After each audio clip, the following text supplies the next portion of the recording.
안녕하십니까. 글로벌 커뮤니케이터 브라이언 정입니다. 중동에서 위쪽으로 쭉 올라가면 그 유럽이 나옵니다. 그래서 첫 번째로 소개해드릴 그 유럽 그 문화권은 바로 그 게르만 유럽이 되겠습니다. 게르만 유럽에 속해 있는 나라들이 독일이 있겠고요. 또 오스트리아가 있겠고요. 또 스위스가 있는데 이 스위스는 여러 언어가 공존하는 나라입니다. 그래서 스위스 중에서 독일어를 쓰는 지역이 요 그 게르만 유럽에 포함이 되고, 그리고 네덜란드까지가 그 게르만 유럽에 그 포함이 됩니다. 그리고 노르딕 유럽이 있습니다. 그래서 노르딕 국가라고 우리가 많이 표현을 하는데요. 이 동계올림픽에서 항상 금메달을 많이 따는 그런 국가들이 되겠습니다. 좀 추운 나라들이죠. 저 위입니다. 중앙 유럽이 여기 있고요. 노르딕 유럽이 저 위에 있는데요. 그래서 대표적인 나라가 뭐 덴마크가 있겠고요.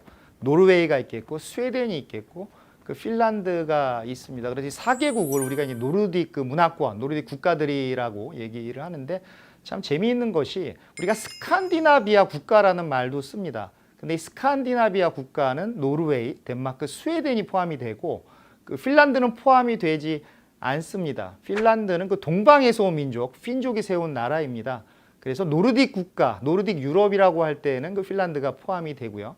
스칸디나비아 국가, 스칸디나비아 문화권이라고 할 때는 핀란드가 이 제외가 됩니다. 이것도 참 재미있는 포인트가 되겠습니다. 그리고 동유럽 문화권이 있습니다. 이스턴 유럽 문화권인데요. 대표적인 나라가 러시아가 있고요. 또 체코가 있고, 헝가리가 있고, 또 폴란드가 있고, 이런 나라들이 있습니다. 서유럽에 대비해서 좀 물가가 싸다라는 그런 이미지가 좀 있고요. 그런데 참 재미있는 것이 러시아 같은 경우에는 세계에서 가장 큰 나라죠. 그래서 일부는 그 유럽에 속해 있고, 또 일부는 또 아시아에 속해 있습니다. 그래서 러시아 같은 경우에는 동유럽 문화권을 대표하는 나라이지만 또 유라시아라고 하는 그런 표현을 써서 표현하기도 합니다. 다음은 라틴 유럽입니다. 라틴 유럽 문화권인데요. 이 중앙 유럽에서 좀 아래쪽에 있죠. 반도 국가가 많습니다. 그래서 너무 유명한 스페인이 있고요. 또 포르투갈이 있고요. 또 이탈리아가 있습니다. 또 프랑스가 있습니다. 그래서 언어적으로도 이 라틴 계열의 언어를 공유하는 그런 문화권이 되겠죠. 사람들이 좀 느긋합니다.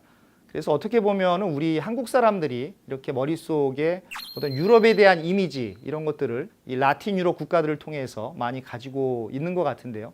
바로 그런 국가들입니다. 모든 것이 이 중부 유럽 아니면 북유럽에 비해서 좀 천천히 가는 듯한 그런 느낌을 주는 그런 문화권이 되겠습니다. 다음은 앵글로 문화권입니다. 그냥 미국 문화권이라고 해도 될 것 같은데요. 미국이 대표적인 국가이기 때문에. 그래서 캐나다가 있고 미국이 대표적인 이 앵글로 문화권입니다. 또 저 아래 호주, 영어를 쓰니까요. 또 뉴질랜드, 또 유럽에 있지만 영국은 좀 유럽에 있지만 또 유럽이 아니라는 그런 말도 있지 않습니까? 그래서 이게 영어를 공유하고 또 앵글로색슨족이 어떻게 보면 그 시조를 이루는 그런 국가들이 되겠습니다. 그래서 또 남아공, 아프리카에 있지만 남아공 같은 경우에도 그 앵글로색슨족이 가서 그 식민지로 이렇게 그 쟁취한 그런 지역이기 때문에 앵글로 문화권이 있습니다. 그래서 앵글로 문화권 같은 경우에는 대부분 영어를 사용을 하죠. 어떤 지역적인 의미라기보다는 앵글로색슨족이 영어를 가지고 가서 그 영어를 통용시키고 또 발전시킨 그런 문화권이 되겠습니다. 다음은 라틴 아메리카 문화권이 있습니다. 우리가 흔히 말하는 그 중남미를 얘기하는 것이죠. 그래서 수많은 뭐 친숙한 나라가 있습니다. 브라질도 있고요. 또 아르헨티나도 있고요. 칠레도 있고요. 또 볼리비아도 있고, 또 지금 많이 이제 고생하는 그 베네수엘라도 있고요. 참 재미있는 것은 브라질은 그 포르투갈어를 쓴다라는 것이고요. 또 수리남이라고 하는 나라는 되게 작은 나라지만 네덜란드 말을 쓰고 있고요. 네덜란드의 식민지였기 때문에. 또 가이아나라고 하는 그 나라는 그 영어를 씁니다. 그래서 라틴 아메리카 문화권이지만 언어가 좀 다르다라고 하는 것이 중요한 포인트가 되겠고, 예컨대 언어적으로는 아르헨티나, 볼리비아 다 스페인말을 쓰죠. 되게 동질성이 있죠. 그러나 아르헨티나 같은 경우에는 그 백인 위주의 사회입니다. 제가 부에노스아이레스 편에서 얘기했듯이 엄청난 학살 사건이 있어서 그 원주민들이 많이 죽었습니다. 그러다 보니까 백인 위주의 사회이고요. 그 반면에 볼리비아 같은 경우에는 언어적으로는 역시 스페인어를 씁니다. 에스파뇰을 쓰는데요. 그러나 인종적으로는 볼리비아 같은 경우에는 대부분이 인디오입니다.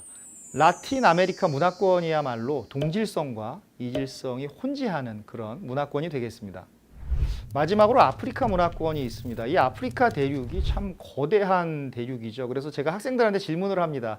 이 남미 대륙과 이 아프리카 대륙 중에서 어떤 게 더 큰가 면적적으로 그렇게 물어보면 학생들이 좀 어떤 학생은 라틴 아메리카 대륙이 크다.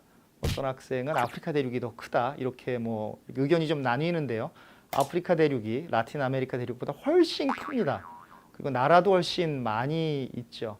근데 아프리카는 이 인종적으로 보면 이 북쪽은 그 백인계입니다. 그래서 모로코나 알제리나 뭐 튀니지라 이런 데는 다 흑인이라고 생각을 하는데요. 그쪽은 백인 계열의 인종들이 살고요. 또 이 사하라 사막 이남 지역이 보통 우리가 흔히 말하는 뭐 부시맨도 살고 수많은 그 스와힐리어라고 하는 이 아프리카 언어가 있는 그런 그 흑인의 그 어떤 영토가 되겠죠. 또 근대에 오면 어떻게 보면 흑역사인데요. 영국이 수많은 식민지를 가졌고요. 또 프랑스가 수많은 식민지를 갖고 있었죠. 그래서 프랑스로부터 독립한 나라와 또 영국으로부터 독립한 나라가 많은 또 차이를 냅니다. 그래서 그런 것도 재미있고, 그래서 특히 섭사하라 문화권이라고 해서 말라위나 뭐 짐바브웨나 이런 나라들을 그 포함시키기도 합니다. 그래서 우리가 더 많은 관심을 가져야 하는 그런 문화권이 이 아프리카 문화권이라고 저는 생각을 해봅니다.